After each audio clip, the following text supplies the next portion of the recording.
Today at T-Mobile, I'm joined by a special co-anchor. What up, everybody? It's your boy, Big Snoop Deal Double G. Snoop, where can people go to find great deals? Head to T-Mobile.com and get 4 iPhone 16s with Apple Intelligence on us, plus 4 lines for $25. That's quite a deal, Snoop. And when you switch to T-Mobile, you can save versus the other big guys, comparable plans plus streaming. Respect. We up out of here. See how you can save on wireless and streaming versus the other big guys at T-Mobile.com/switch. Apple Intelligence requires iOS 18.1 or later. I was never really a runner. The way I see running is a gift, especially when you have stage 4 cancer. I'm Anne. I'm running the Boston Marathon, presented by Bank of America. I run for Dana-Farber Cancer Institute to give people like me a chance to thrive in life, even with cancer.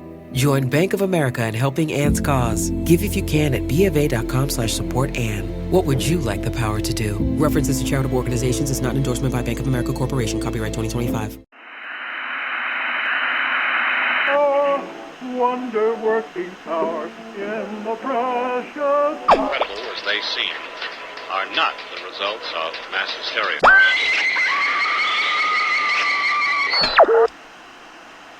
You may wish to adjust the dial. You are currently tuned into the wrong station.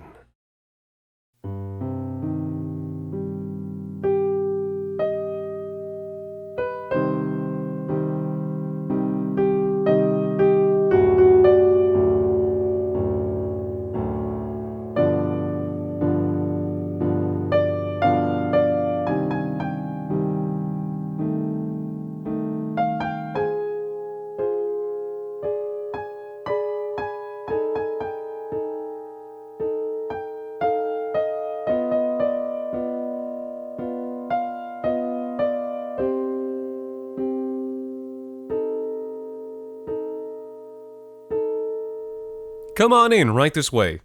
Have a seat if you like, though maybe you'd rather stand after that long drive over here. Well, welcome to the farm. You can relax for a few minutes, and then I'll show you around.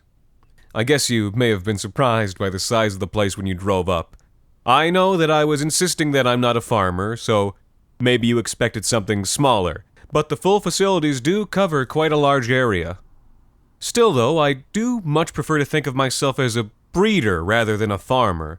I don't just raise pigs. I create unique animals, each with its own size, color, uses, tenderness, flavor profile, percentage of body fat.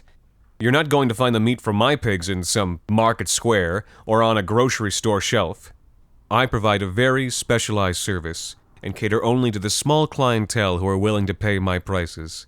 And I'll tell you from the testimonials, they always find that price well worth it. Though, that all sounds a bit dispassionate and business-minded when I listen to myself. This isn't supposed to be a sales pitch, no. Please, don't mistake me as being blasé. This work really is my passion. As are the pigs. I've just spent nearly 20 years doing this now, half my life. And I'm defensive about the niche I've carved out for myself. I'm not a farmer. I haven't spent all these years farming. I don't know how to properly farm. But on the same hand, farmers don't know how to create pigs like mine. What does a farmer think about when raising pigs? I need to feed the pigs, make sure they have water, make sure, if the particular farmer is so inclined, that the pigs have adequate space to move and open air, and I must pay particular attention to my sows to make sure I always have more pigs. These are the basics, and there's not much more to it than this for the farmer. I pay special attention to these things as well, of course. Mind you, on a much more granular scale, but I also go beyond that. Far beyond that. This may sound a bit strange, but I truly believe, that psychology is just as important when it comes to raising a great pig as anything dietary or physiological or what have you. You don't look so sure. Well, let me put it more like this. A healthy mind makes for a healthy pig, which makes for a delicious pig. That sounds reasonable, doesn't it? You could concede that. When you slaughter an animal, you do so quickly and humanely and painlessly so you don't spoil the meat. You don't want the animal to release adrenaline because it will break down the glycogen in the muscle. Glycogen, which converts into lactic acid after slaughtering, which is what you want. for tender muscle with good flavor and good mouthfeel.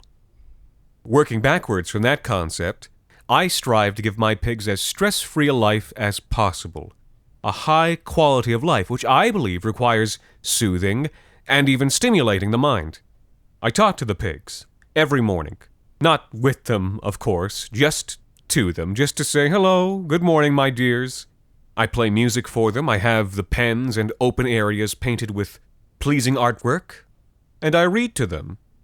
They love that, more than anything else, really. It doesn't even matter what I read, fiction, history, culture, geography.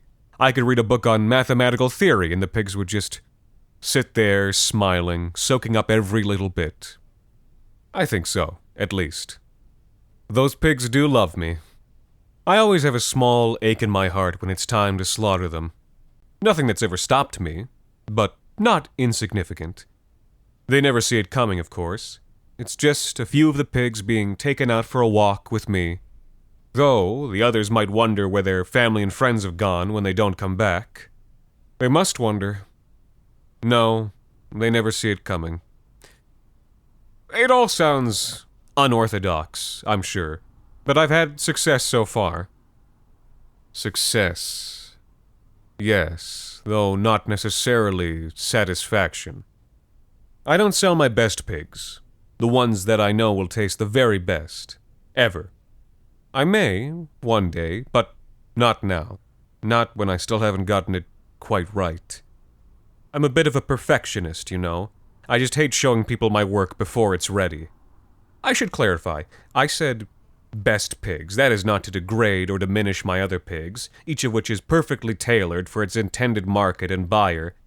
But there's a new breed I've been working on for some time. A long time. And I am sure, quite sure, that when I get it just right, it will be a truly special animal. Something quite unlike anything most people have ever tasted. But progress has been slow going. There's a quality to the meat that I'm simply missing. I know what it is, and I think I know how to achieve it, but it takes time. Or maybe... Perhaps you're thinking right now, well, how does he know what this perfect pork tastes like if he's never actually tasted it before? Well, I have. Once. A very long time ago, half a lifetime. But I still remember the taste, the flavor in such vivid detail. It was a simple dish, no sauces, no garish, overpowering seasoning, just a beautiful piece of meat cooked to perfection. I did a lot of traveling when I was a younger man. I was a bit directionless, you see. I'd been left quite a bit of money from my grandparents, and was due to receive quite a bit more from my own parents. And as such, and for various other reasons, I was lacking in work ethic and drive. So in my early 20s, I traveled, trying to fill that void of dissatisfaction and malaise. I went to Europe first, though quickly tired of it. Europe was always boring to me, just more of what I'd always known with a continental twist. So it wasn't long before I moved on to Central Asia, then South Asia and the Pacific, and then to South America. South America was brilliant, from what I can remember of it. So many things to try that you can't eat anywhere else in the world, fruits and vegetables from the jungle that would spoil over a long journey, nuts and seeds of all kinds, and meats. Oh, yes. Many different meats. There's a bit of a haze, though, when I think back on that part of my trip. Europe had been a place where I drank, and Asia a place where I experimented. But by the time I'd come to the heart of Brazil, I'd gone into the deep end, zapping my brain with some new kind of cattle prod every day. What I do remember is waking up on a boat one day, drifting down a river in the Amazon, drenched in cold sweat, and feeling every one of those jolts in the center of my forehead.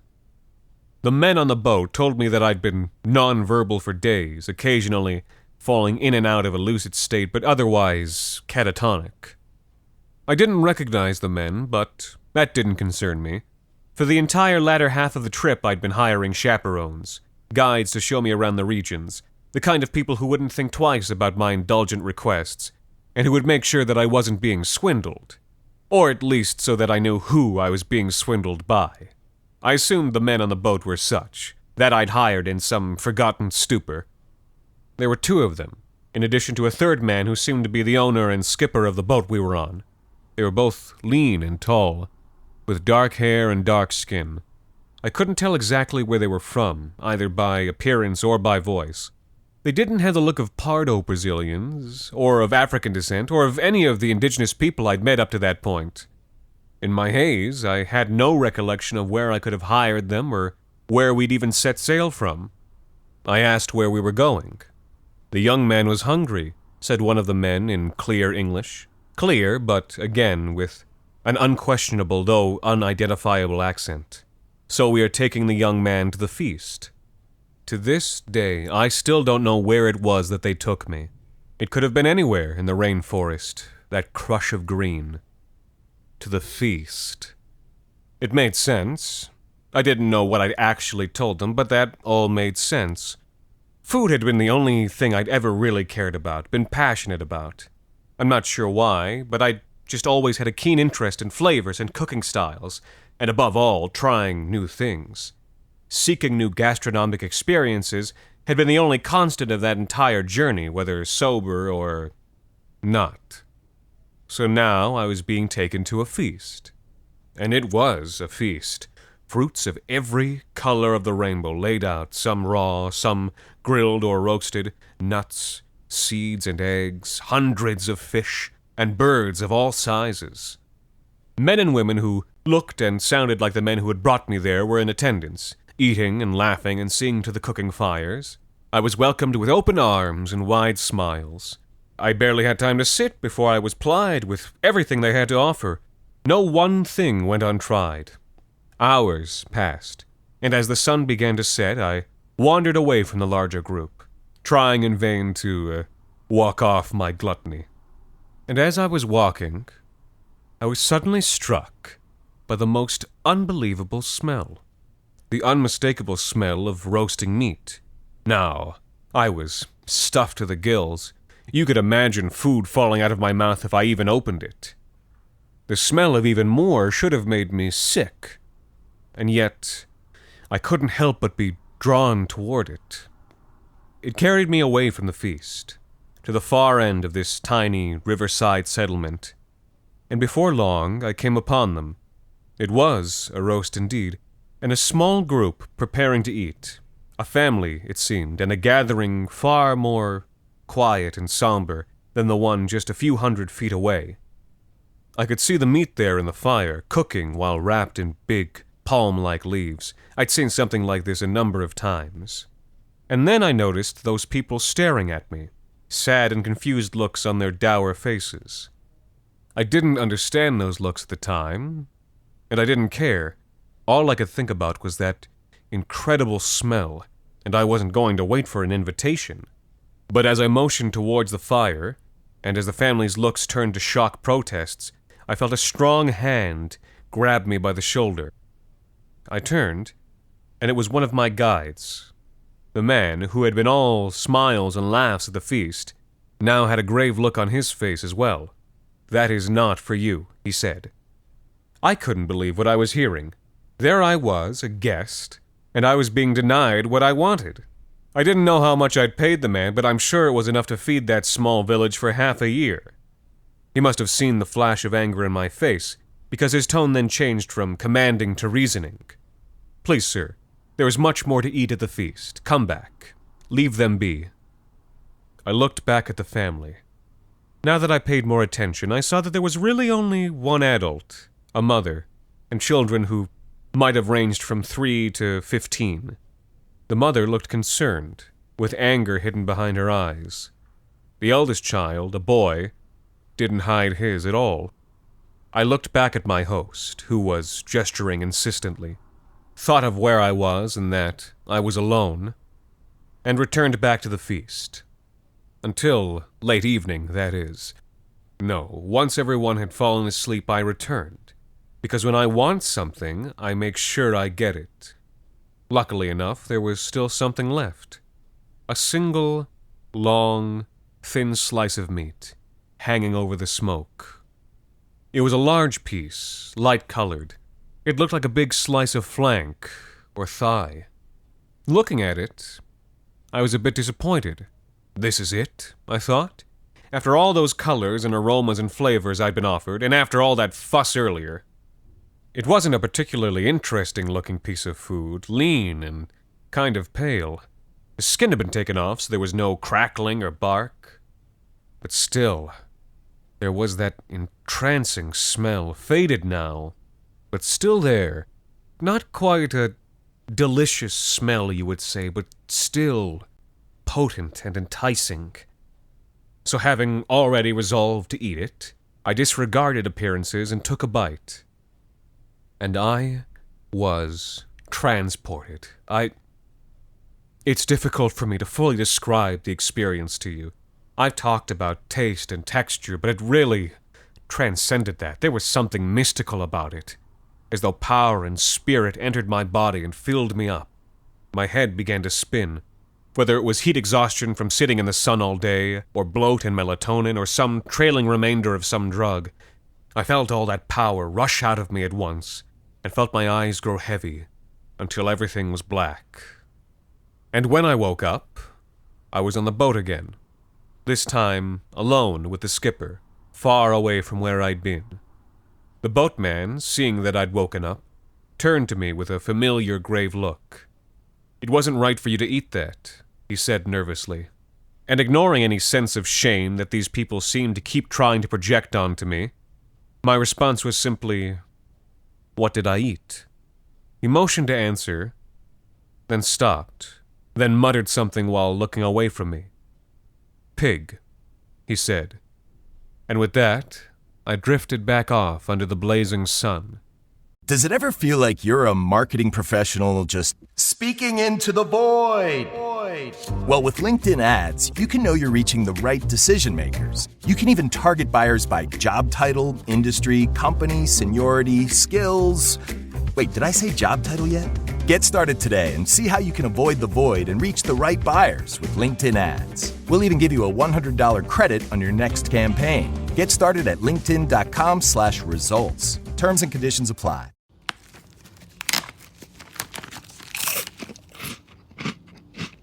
Uh-oh, the last cookie. You can get a new box of cookies in as fast as an hour with Walmart Express Delivery.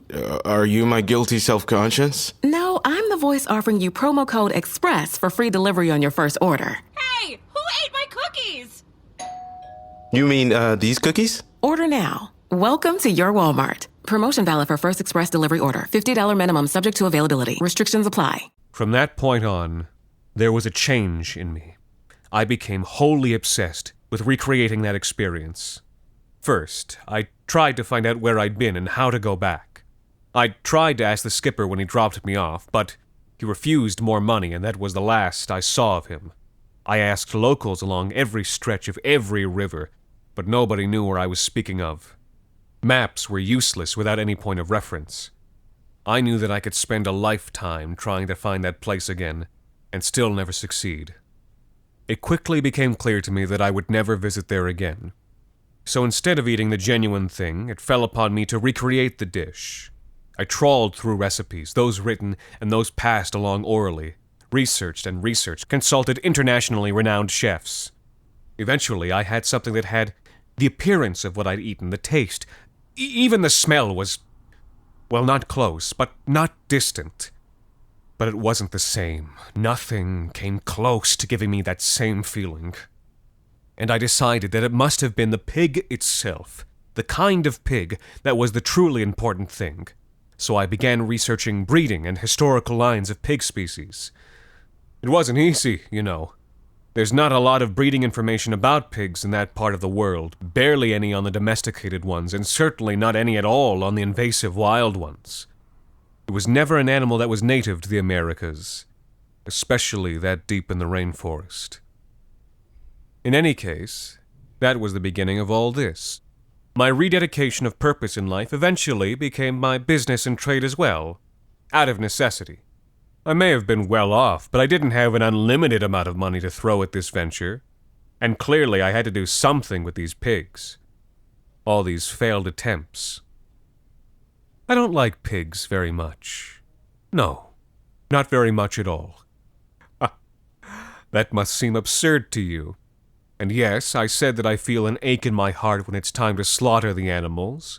But why wouldn't I? I'm not some kind of sociopath. But while they're alive, before you put them on a plate, they can truly be foul, irritating beasts. Most of all, when they don't taste the way you want them to.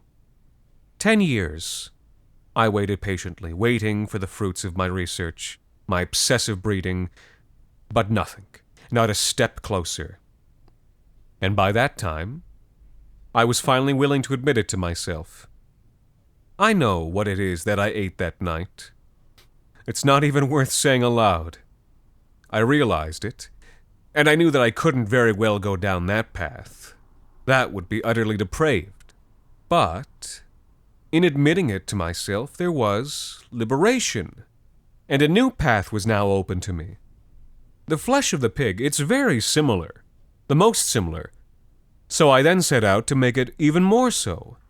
Keeping most of my pigs the same, of course, I had to run a business here, but setting out to make those few pigs I focused on something more, something special. A lot of the early work was physiological, isolating the pigs who had potential for skeletal and spinal adjustment. That was the most grueling part. There were many failures before the line fully took to the reconfigurations and started expressing them with greater frequency. Then came the muscular work and getting the fat ratios right. The organs were actually the easiest. There's already so much compatibility there. But physiology alone isn't enough. I believe that psychology is just as important. So I talk to them, though maybe one day soon I'll talk with them. I play music for them, expose them to pleasing artwork, and I read to them, to teach them. They love that most of all. Still, though, it will probably be some time until they're ready. Unless... It might be crazy, but I believe that I can expedite this evolution if I could instill some kind of drive in them, some kind of desire, something like what I have. If they could just have the same formative experience that I had that night, a culinary experience that transcends the senses and speaks to the soul, then they too might want something more out of the world. Then they'd have a calling and a purpose of their own. They'd become more like me, which is to say, more like us.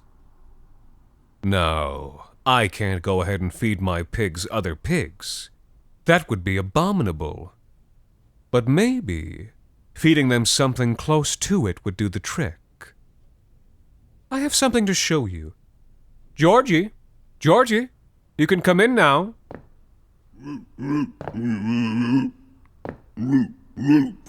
There you are. Good boy.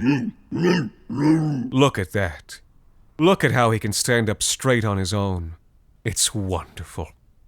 Georgie, you get to have a special treat today. Are you excited? You look very nervous over there. Please do try to calm down. I don't want Georgie's first experience to be with spoiled meat.